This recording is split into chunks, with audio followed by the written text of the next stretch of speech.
Okay, so the persecution and the destruction of Christians that I mentioned earlier under the Arabs, times 10.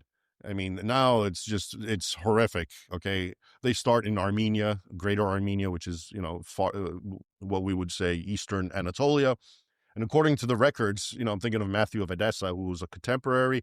They were just killing tens of thousands of Christians, Armenians, Greeks, okay, and burning every church in Ani, which was the capital at the time of Armenia. It was known as the city of 1,001 churches.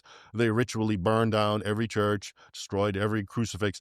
I tell you that to also underscore, because a lot of people will tell you, okay, the Turks, people were warring, it's different tribes, and they try to, minimize the religious element. So that's why I'm telling you that in their own sources, it's very clear that they did what ISIS would do. They symbolically were trying to denigrate Christianity. They would destroy churches. They would take the greatest cross of the greatest church and send it as a war trophy to Baghdad, to the Caliph. Okay, so my point is, it wasn't just warfare. It had that jihadist ideological component. Okay, which again, historians like to just ignore as some sort of, whatever, but it's in the sources. And they were also in the Holy Land. You had pilgrims that were always going to the Holy Land, even though it was a hard venture, and they would get persecuted even before that under the Arabs in the 7th, 8th, 9th centuries. Now the Turks really took a new level. And, they would attack the pilgrims. They would extort even more money than they had to pay. There's one incident that happened in 1065, which really was a scandal. They attacked a large German pilgrimage, and they gang raped a nun, and, made everyone watch it. Like really horrific stuff. They would go in churches and disembowel people and just smear the blood on the altar, again, as a form of mockery. Okay, so this is what's building up towards the First Crusade.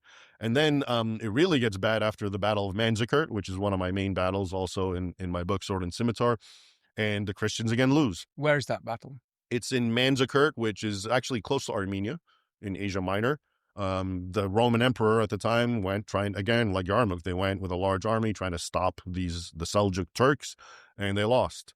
And after that, they just completely ran amok all westward, and now they're attacking all Asia Minor, of course. I mean, Turkey, what we call now it's Turkey because it got conquered during this time. And Asia Minor, by the way, so Turkey, when you hear Turkey, you think, okay, it's a Muslim nation. This was such a Christian nation that, St. Paul's letters, most of them go there. Asia Minor, Ephesus, Turkey, yeah. A lot of them. And so now it's all conquered, and now they're right next to Constantinople, and they're on the verge of actually reaching and getting into the European mainland. And the emperor, the Roman emperor at the time, Alexis, he calls for aid from the Franks and the Europe. And he had friends there and, some nobles, and they all got together.